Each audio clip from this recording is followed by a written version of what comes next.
I'm Dr. Kristy Taylor, founder of Work Solutions, and I am so excited to bring back our series, Ask a Career Coach. We asked you over the last couple of weeks to submit your questions, and tonight I'm going to spend some time answering questions of people who submitted some of their toughest situations, and we're going to talk about how to solve them. So we'll probably go for about 30 minutes or so because I had a lot of questions submitted, but the great thing is that we are going to do a part 2 to this event. So if you have questions, you can feel free to throw them in the chat. You guys know that my business manager, she manages the chat, but we are also answering these pre-submitted questions, and then we'll answer your questions live. So I'm really looking forward and excited about tonight.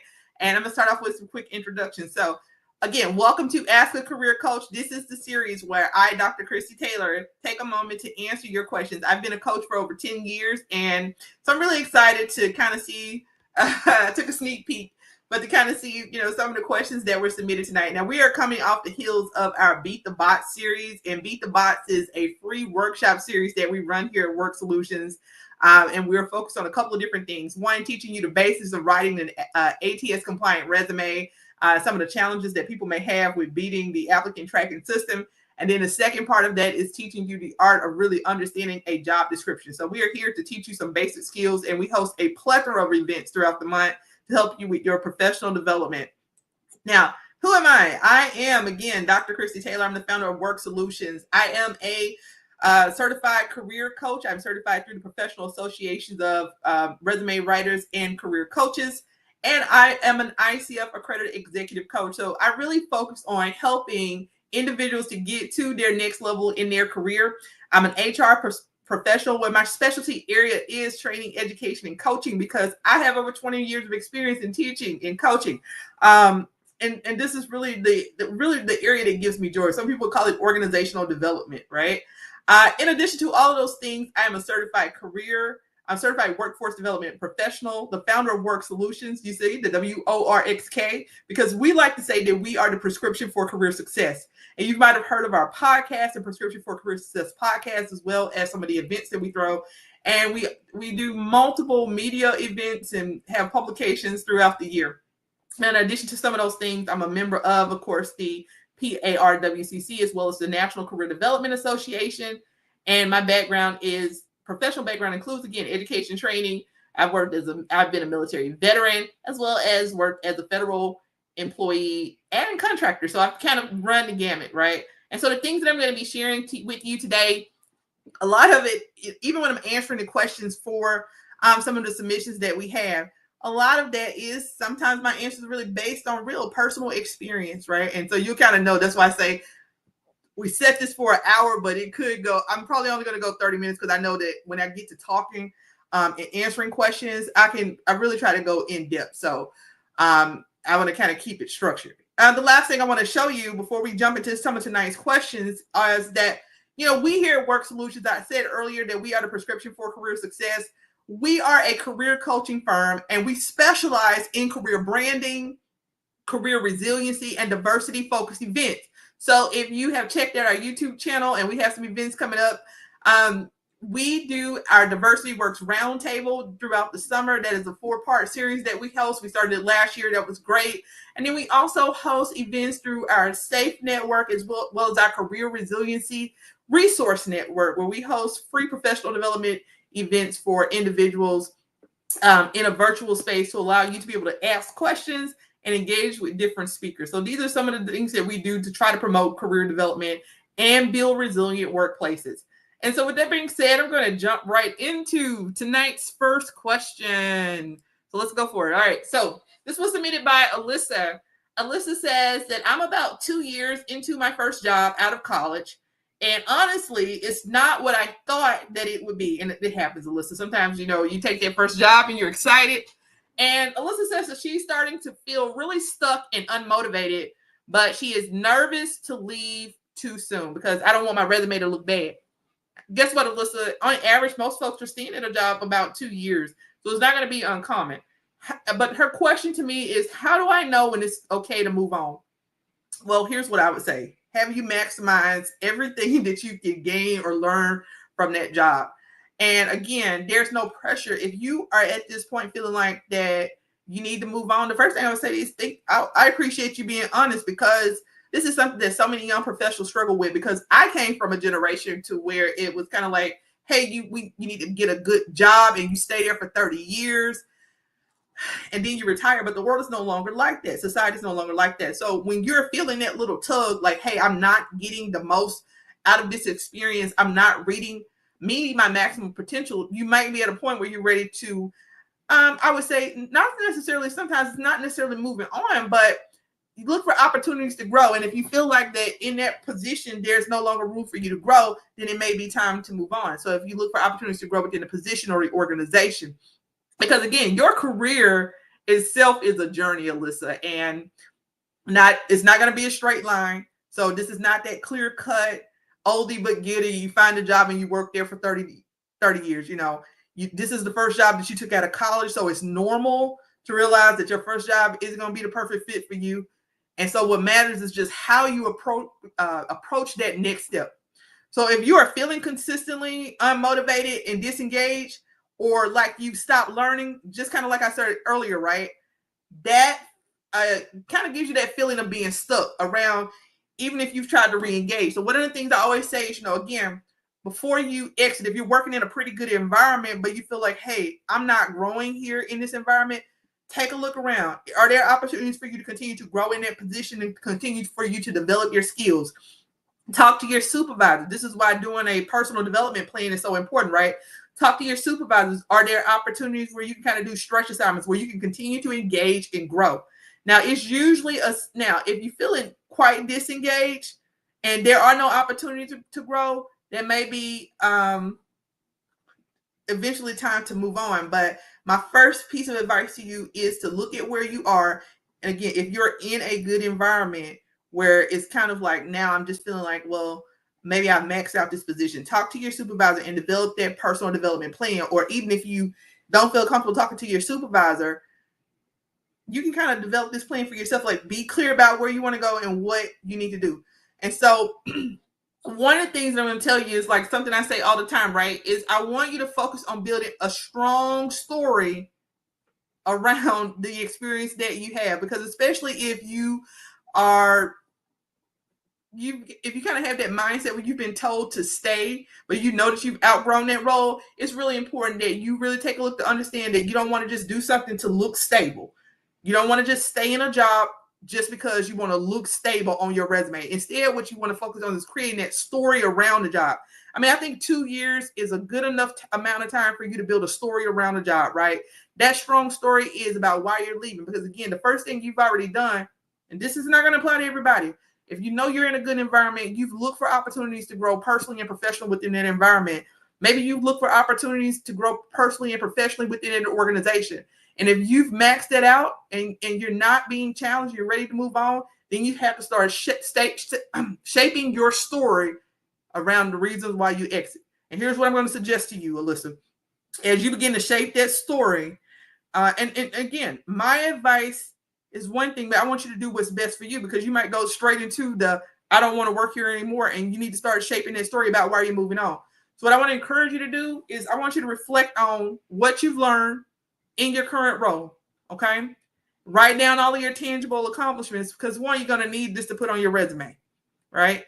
Add it to your resume. And then I want you to start networking with people in roles that you're curious about, because you're still very early in your career. And this is going to help you to kind of get an inside view of what those jobs really look like. So here's an opportunity for you as you begin the process of developing and cultivating your story, really building out what this path looks like for you to move forward. Because although you're saying, hey, I might not feel challenged in this role, there may have been some things that you actually are taking from this role in terms of soft skills or things that you have developed that you're unconscious of. And so you should always be constantly assessing yourself. And the final thing that I'm going to tell you, Alyssa, is don't wait until you're completely burned out to take action. Notice I said that you should be in the process of cultivating and shaping your story, planning your transition. If you have the opportunity to do that, take advantage of that. So once you're gone, it's a smooth transition, right? And you have the time to, you've networked, you've gotten to know people, You've had the time to really plan out, okay, what is it that I want to do in my next phase as I continue to grow in my career? And what steps is it going to take for me to get there? Because who knows, that next job you get might be another stair builder, right? Where you're still building skills. So it might not, that next job might not be your dream job either, but maybe it's getting you to where you want to go. And so don't wait until the last minute. The best career moves, they happen when you're proactive and you are not desperate for change. I cannot say that enough. Don't take the first job that you get. Be strategic in how you plan. And right now, it sounds like to me, Alyssa, that you have the opportunity to actually do a strategic job search. Hey, Adrian, how are you doing? I'll answer your question right after this. Now, my final words to you, Alyssa, is if you frame your transition as growth and not just like, oh, I hated my job. First of all, never go into an interview like that, right? You're always just kind of look at what did you learn from this experience, and then you're going to build your story around that, and then you're going to speak positively to it, and that's just part of you planning the next transition in terms of where you want to go in your career path. So I hope that that advice that I just gave you kind of resonates, because it sounds like you're in a good place where you can actually plan out some of the things that you want to do. But I encourage you, before you make that exit, and you can plan your exit and still be doing all the things that I'm saying, maxing out professional development opportunities, looking for stretch projects, engaging with your supervisor on things that you want to do or achieve, because maybe you plan to leave in a year or 6 months or so, and you can do that in a very strategic way. Looks like Adrian is in the chat. He says, hey, Doc, is working for federal government have any similarities to working with state government? I think that one of the distinctions for working for the federal government is that we have a lot of SOPs, rules, and structure. And in some instances in the past, right, if that stuff was not in place, like if you're going to set up stuff, and again, I'm speaking as somebody who's been in the military, who's worked in the federal government before, you have a chance to actually set up those processes, right? And so I think that those are the two biggest things, the biggest crossovers between state and government, that you might have a lot of compliance, things that you have to be in compliance with, a lot of standards, SOPs, and operational procedures, right? And I would tell you too that kind of like with the federal government, your state government is also going to be, I mean, you might be kind of at risk in terms of like hiring freezes. But I think what people get caught up in is that people forget that this stuff can happen at any job, right? So like here in Maryland, we have a hiring freeze for, I believe they put a hiring freeze on state government jobs for 1 year. So it happens. People get laid off. But this happens in the public and private sector as well. So I would just say that if there's a job, whether it's a federal job or a state job that you're interested in applying in, and you know that you have the skill set for, Adrian, just apply. Okay? Because again, the biggest thing is I was going to be standards. Because again, when you're working for the state and federal government, it's kind of like that ethical thing where in stewardship, right? Because a lot of times you're being paid with taxpayers' dollars. So there's going to be a greater level of accountability and stewardship in some instances, depending on what level you are. So I don't see any major differences. It's just that each entity kind of has where it operates in its own set of standards and guidelines. But the same instances of layoffs, hiring freeze, all this stuff can happen anywhere, whether it's federal, state, private sector. Okay. Hopefully that answers your question.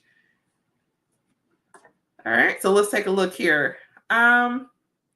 All right. So I had a question come in from Marcus, and he says that, hey, Dr. Taylor, I've been in the nonprofit management sector for 10 years, more than 10 years.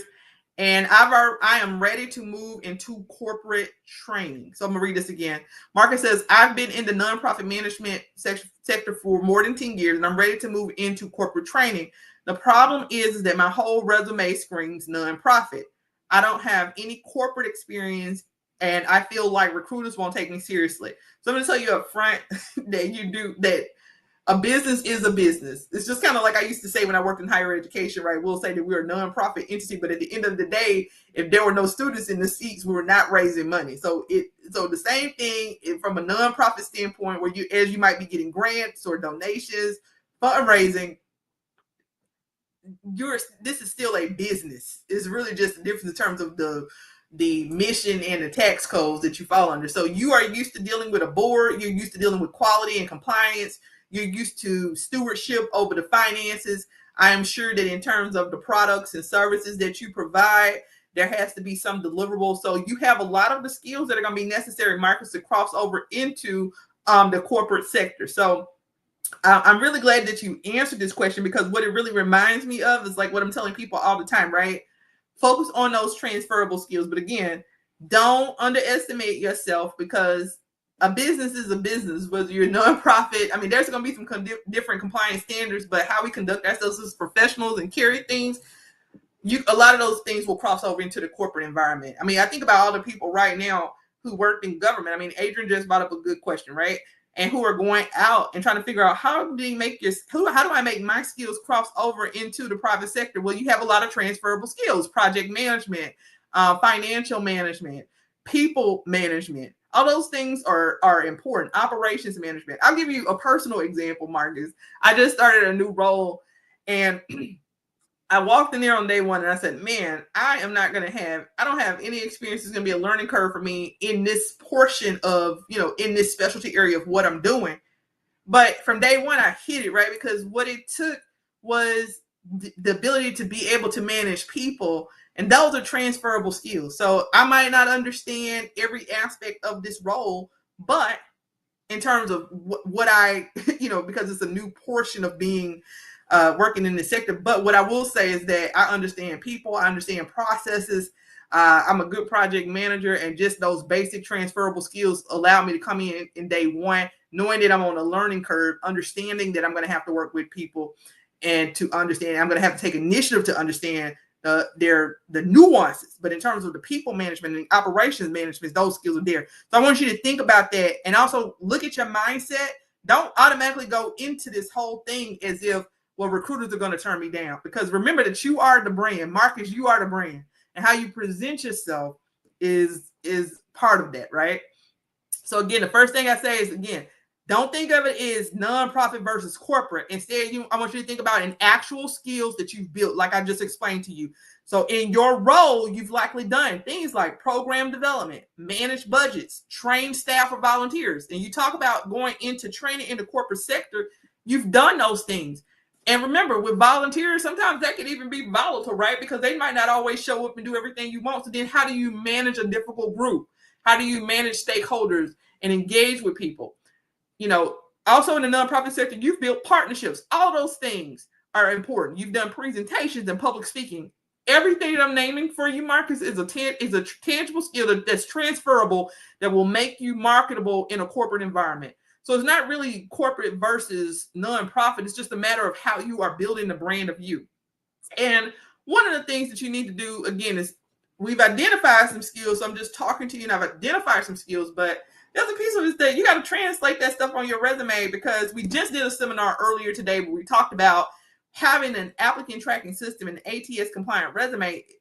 Part of that is, remember that even though you're selling yourself, you have to make, how many times have we wrote something like, oh man, this sounds wonderful, but is it what the employer is that what the employer is looking for? So it sounds wonderful to you. I look great on paper. You do look great on paper, but is it what the employer wants? Is it what they're needing in terms of being able to translate those skills into a job? So here's a couple of examples. Instead of like manage volunteer onboarding for a local nonprofit, reframe it to say, something powerful like developed and delivered onboarding and training programs for 100 plus team members, improve retention by 20% or whatever number that was, right? Because again, they might be volunteers, they might not be paid individuals, but if you're managing that team, it doesn't matter whether they're paid or not in terms of this being part of that collective 100. If you manage the team, you delivered training, you facilitated that process, that's the big deliverable.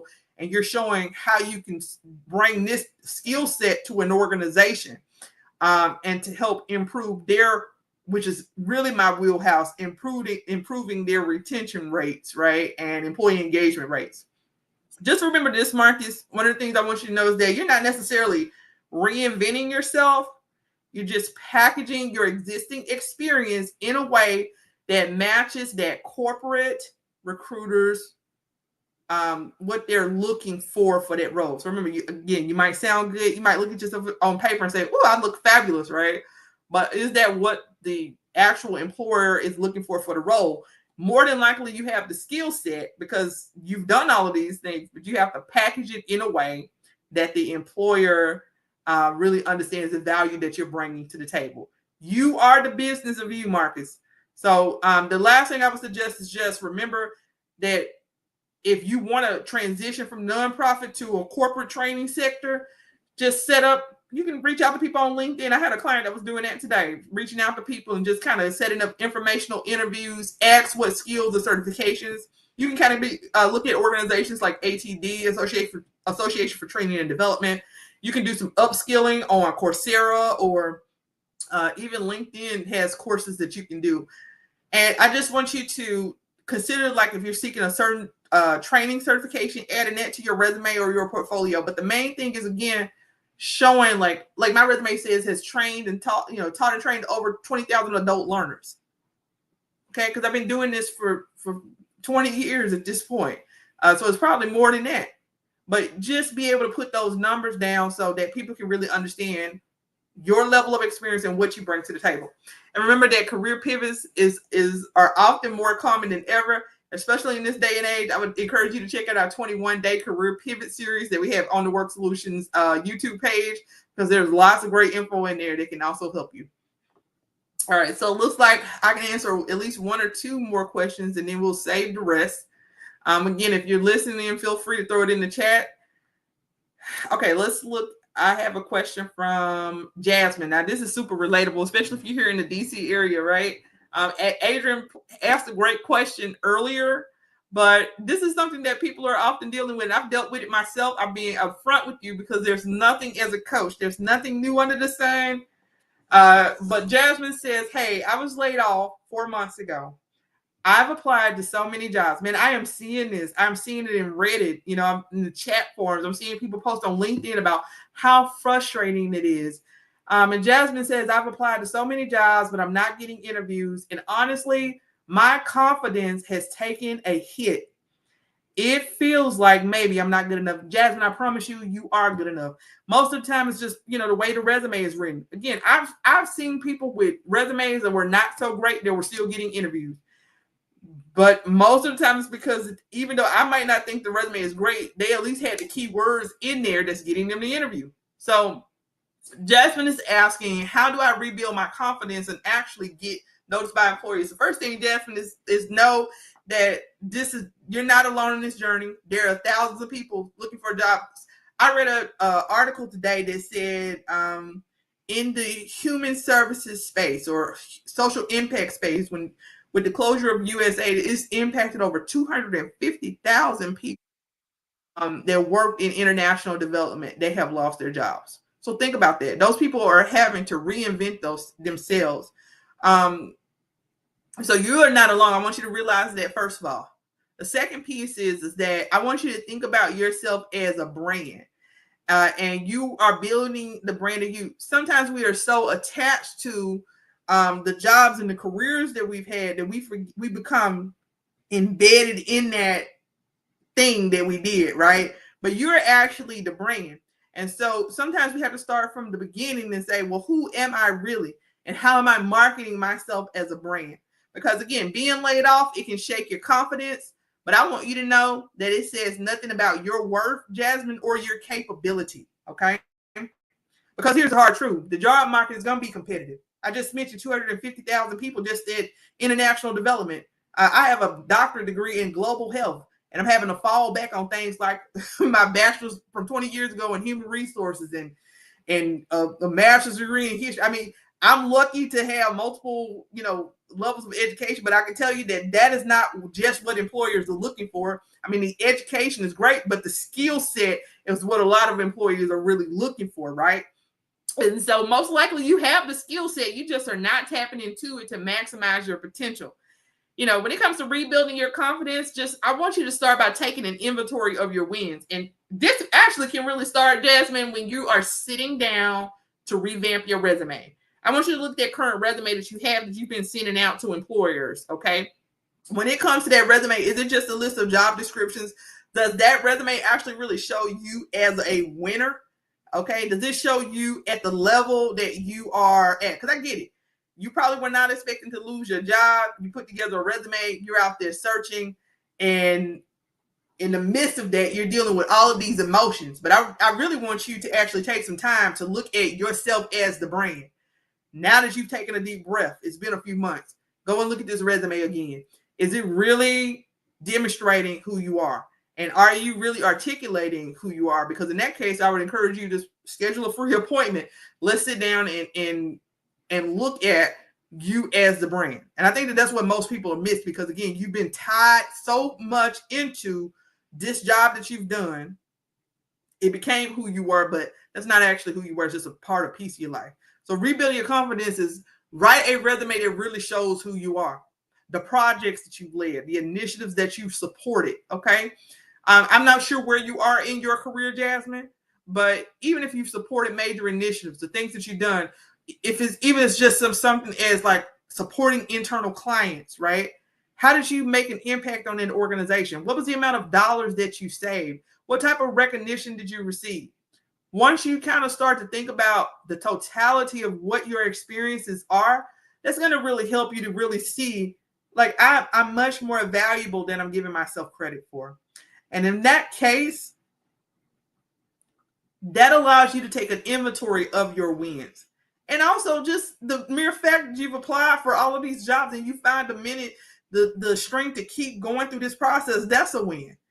And so in going back to your material, what I would just say to you is just make sure that the materials, your branding documents, that they tell the story of who you are. So instead of just listing out tasks and keywords, I want you to focus on results, like increased efficiency by 20%. Led a team that secured $500,000 in funding. I mean, you might not have led it. Maybe you supported it. Maybe you facilitated a process. Although the way that you are using those words, that's important.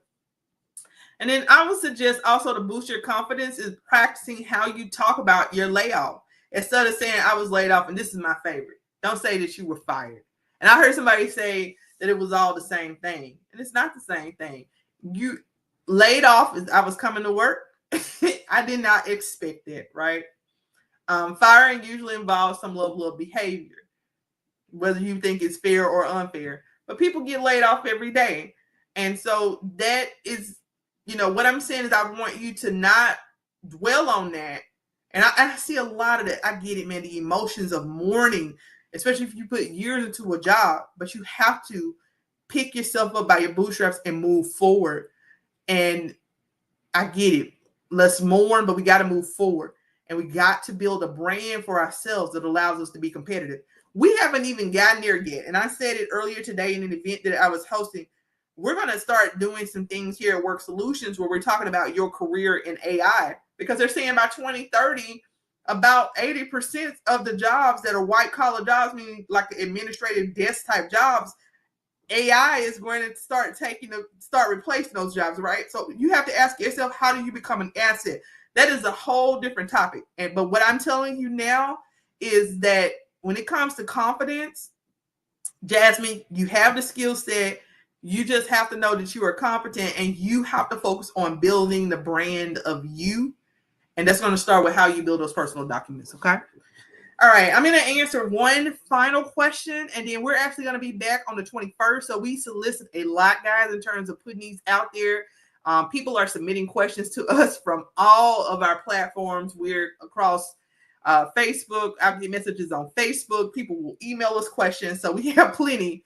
But you feel free, whether you drop in a question in the live chat or attending one of our events, we are here to support you. Okay. My last question is from David. This is the last one for tonight, and then I'll be back in a couple of weeks, right? David says, I've been in my company for 8 years. I've taken on extra projects and I've trained new hires, but I keep getting passed over for promotions. I'm starting to feel invisible. I get this a lot. And sometimes people will say, well, I'm getting passed over because of ageism, whatever it is, right? David is asking, how can I position myself for leadership when no one seems to notice what I bring to the table? Now, this is where I'm going to be straightforward with you, David. If you've been there for a number of years and you've asked the question, what can I do to position myself? You've been very proactive and engaging, and you keep getting passed over. and you've asked for feedback, it might actually be just time to move on from this organization. Earlier in this episode, I was answering a question from Alyssa, where she's been at an organization for 2 years, and she's kind of like, okay. And now in that case, I'm encouraging her to go and ask her boss, but and say, how can I engage? How can I grow in this role? How can I grow in this organization? And just because she asked that question, right, it doesn't mean that she's intended to stay there for 30 years. It's just she's trying to maximize the experience. But if you've been here for 8 years and you've asked all of those questions, it might be time to begin to think about the process of moving on, because what you're describing really is a visibility issue. But I'm gonna just be straight up with you. It might also be office politics. And it's because what you're experiencing, if they have you continuously training other people and you've seen people get promoted over you or past you, it's not necessarily a visibility issue. They know what you're capable of, right? It's a visibility issue, but I'm to a certain degree, but it's definitely not a capability issue, because if they're asking you to continue to train other people, they see you, but I don't know if they are seeing you in the maximum potential, and some of that might be office politics. So it seems like to me you're clearly adding value, but if no one knows your impact you're making, decision makers are not going to see you as a top candidate for advancement. Now, the context of this question, David, is I'm assuming after 8 years that you have maximized all of the things that I said to Alyssa. And so if you've done that, then it's time to move on. You should have actually been moved on probably 5 years ago. But if you have not actually done that, because not everybody feels comfortable asking for opportunity or bragging on themselves, right?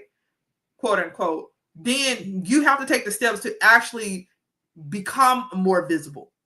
If you know that you're adding value to the organization, you're going to have to take some steps so that folks begin to actually notice. And one of the things I'm going to tell you to do is start by actually tracking your wins. Now, I've done this because not every job I've had has been easy. Like when I talk about me as a career coach, I am not showing up as a coach who's saying that every job that I've worked has been smooth. It has not always been smooth.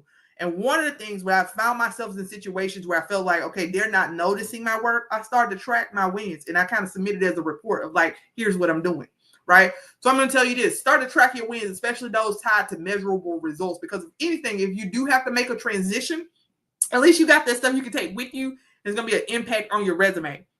Develop a streamlined onboard, like in this instance, you could say, develop a streamlined onboarding process that reduced training by 20%. Collect the results. Keep a project tracker. It could be just something as simple as an Excel sheet. Guys, if you are tuning in and you've been in the military, you know that we keep a tracking on ourselves for our annual reports and stuff like that. So I would say do the same thing in the civilian sector, right? That's what I've done. And that way that if you're not being noticed, and I've had instances where I've emailed that whole report to the supervisor at the end of the week or the month. I'll call it a sprint, right?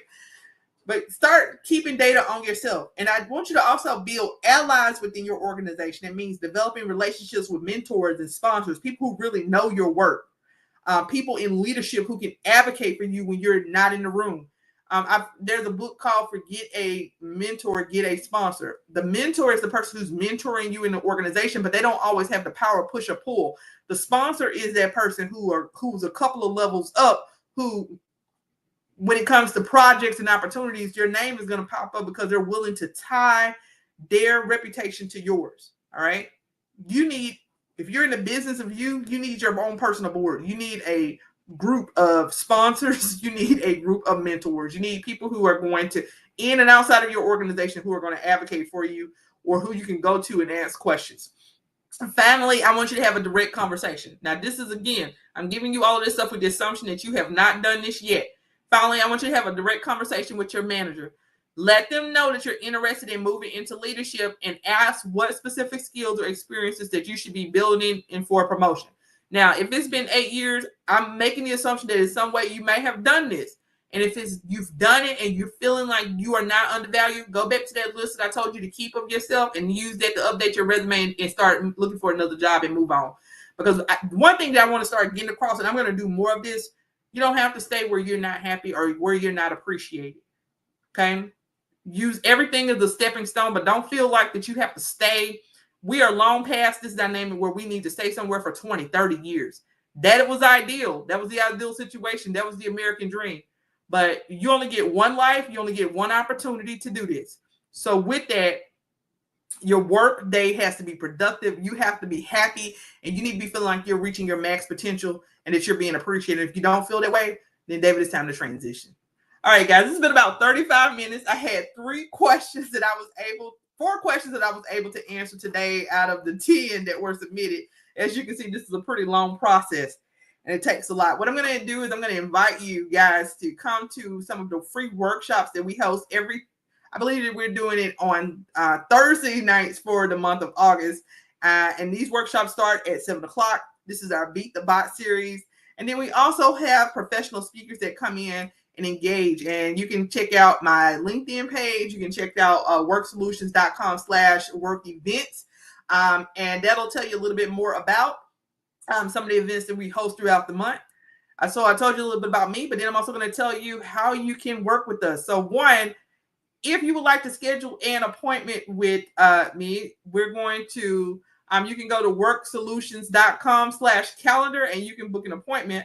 But then I also would want you to take advantage of our course bundle. This is a $97 course bundle where everything that I'm teaching you from an HR standpoint and from the aspect of a career coach in terms of being able to develop your career brand, somebody who's done this work, who puts a lot of time and effort into making sure that I cultivate spaces where people can have resilient careers.